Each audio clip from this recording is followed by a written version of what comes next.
वैशाख मास कथा पूरे महीने करें इसका पाठ, भगवान विष्णु होंगे प्रसन्न। वैशाख महीने की कथा।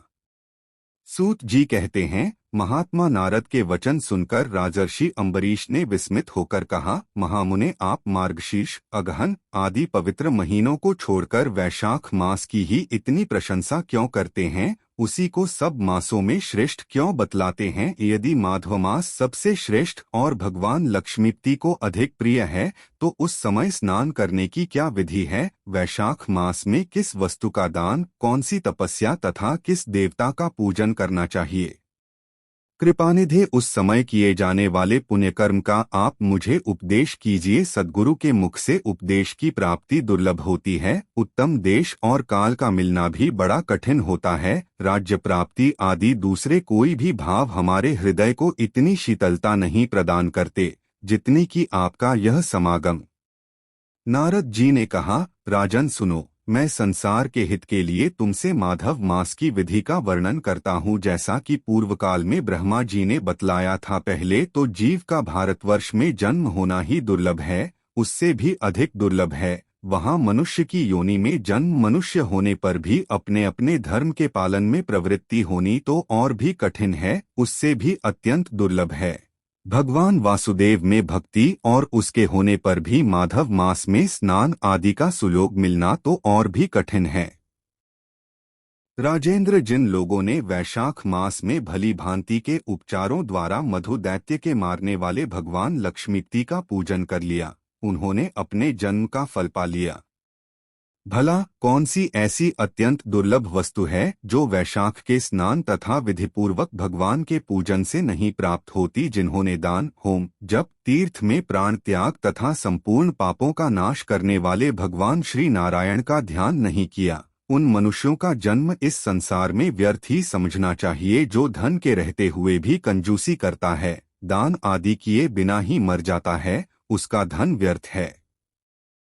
राजन, उत्तम कुल में जन्म, अच्छी मृत्यु, श्रेष्ठ भोग, सुख, सदा दान करने में अधिक प्रसन्नता, उदारता तथा उत्तम धैर्य, ये सब कुछ भगवान श्री विष्णु की कृपा से ही प्राप्त होते हैं। महात्मा नारायण के अनुग्रह से ही मनोवांछित सिद्धियां मिलती हैं। जो कार्तिक में, माघ में तथा माधव को प्रिय लगने वाले वैशाख मास में स्नान करके मधुहंता लक्ष्मीपति दामोदर की विशेष विधि के साथ भक्ति पूर्वक पूजा करता है और अपनी शक्ति के अनुसार दान देता है, वह मनुष्य इस लोक का सुख भोग कर अंत में श्रीहरि के पद को प्राप्त होता है। भूख जैसे सूर्योदय होने पर अंधकार नष्ट हो जाता है, उसी प्रकार वैशाख मास में प्रातः स्नान करने से अनेक जन्मों की उपार्जित पाप राशि नष्ट हो जाती है।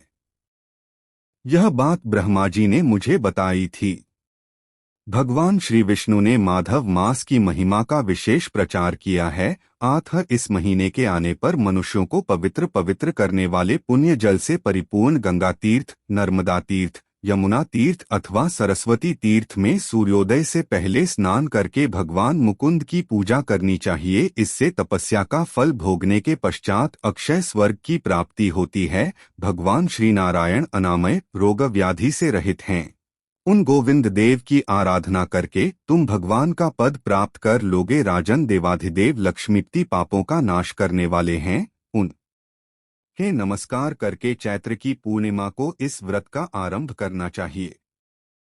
व्रत लेने वाला पुरुष यमनियों का पालन करे, शक्ति के अनुसार कुछ दान दे, हविष्यान्न भोजन करे, भूमि पर सोए, ब्रह्मचर्य व्रत में दृढ़ता पूर्वक स्थित रहे तथा हृदय में भगवान श्री नारायण का ध्यान करते हुए कृच्छ्र आदि तपस्याओं के द्वारा शरीर को सुखाए। इस प्रकार नियम से रहकर जब वैशाख की पूर्णिमा आए, उस दिन मधु तथा तिल आदि का दान करे, श्रेष्ठ ब्राह्मणों को भक्तिपूर्वक भोजन कराए, उन्हें दक्षिणा सहित धेनुदान दे तथा वैशाख स्नान के व्रत में जो कुछ त्रुटि हुई हो उसकी पूर्णता के लिए ब्राह्मणों से प्रार्थना करे।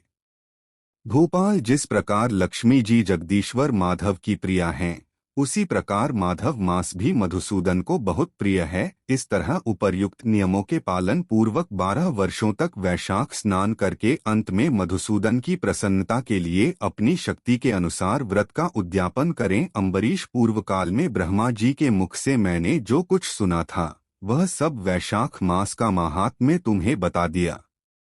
अम्बरीश ने पूछा, मुने स्नान में परिश्रम तो बहुत थोड़ा है, फिर भी उससे अत्यंत दुर्लभ फल की प्राप्ति होती है। मुझे इस पर विश्वास क्यों नहीं होता, मुझे मोह क्यों हो रहा है।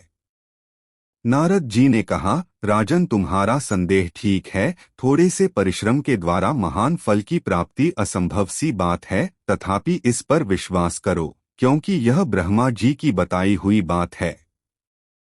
धर्म की गति सूक्ष्म होती है, उसे समझने में बड़े बड़े पुरुषों को भी कठिनाई होती है। श्रीहरि की शक्ति अचिंत्य है, उनकी कृति में विद्वानों को भी मोह हो जाता है। विश्वामित्र आदि क्षत्रिय थे, किंतु धर्म का अधिक अनुष्ठान करने के कारण वे ब्राह्मणत्व को प्राप्त हो गए। अतः धर्म की गति अत्यंत सूक्ष्म है।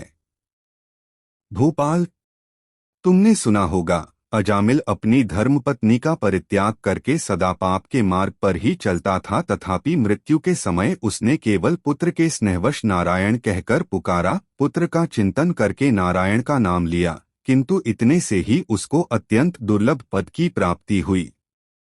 जैसे अनिच्छापूर्वक भी यदि आग का स्पर्श किया जाए तो वह शरीर को जलाती ही है, उसी प्रकार किसी दूसरे निमित्त से भी यदि श्री गोविंद का नामोच्चारण किया जाए तो वह पाप राशि को भस्म कर डालता है।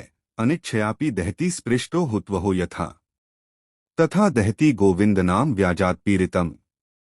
जीव विचित्र हैं, जीवों की भावनाएं विचित्र हैं, कर्म विचित्र है तथा कर्मों की शक्तियां भी विचित्र हैं। शास्त्र में जिसका महान फल बताया गया हो वही कर्म महान है, फिर वह अल्प परिश्रम साध्य हो या अधिक परिश्रम साध्य। छोटी सी वस्तु से भी बड़ी से बड़ी वस्तु का नाश होता देखा जाता है। जरा सी चिंगारी से बोझ के बोझ तिनके स्वाहा हो जाते हैं। जो श्री कृष्ण के भक्त हैं उनके अनजान में किए हुए हजारों हत्याओं से युक्त भयंकर पातक तथा चोरी आदि पाप भी नष्ट हो जाते हैं।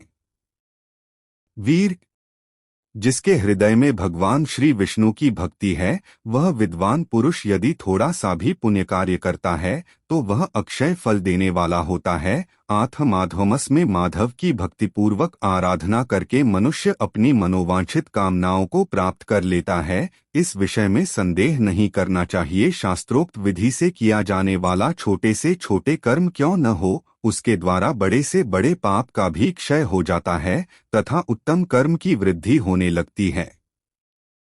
राजन, भाव तथा भक्ति दोनों की अधिकता से फल में अधिकता होती है। धर्म की गति सूक्ष्म है, वह कई प्रकार से जानी जाती है। महाराज, जो भाव से हीन है, जिसके हृदय में उत्तम भाव एवं भगवान की भक्ति नहीं है, वह अच्छे देश तथा काल में जा जाकर जीवन भर पवित्र गंगा जल से नहाता और दान देता रहे तो भी कभी शुद्ध नहीं हो सकता। ऐसा मेरा विचार है। आथ अपने हृदय कमल में शुद्ध भाव की स्थापना करके वैशाख मास में प्रातः स्नान करने वाला जो विशुद्ध चित्त पुरुष भक्तिपूर्वक भगवान लक्ष्मीपति की पूजा करता है, उसके पुण्य का वर्णन करने की शक्ति मुझ में नहीं है।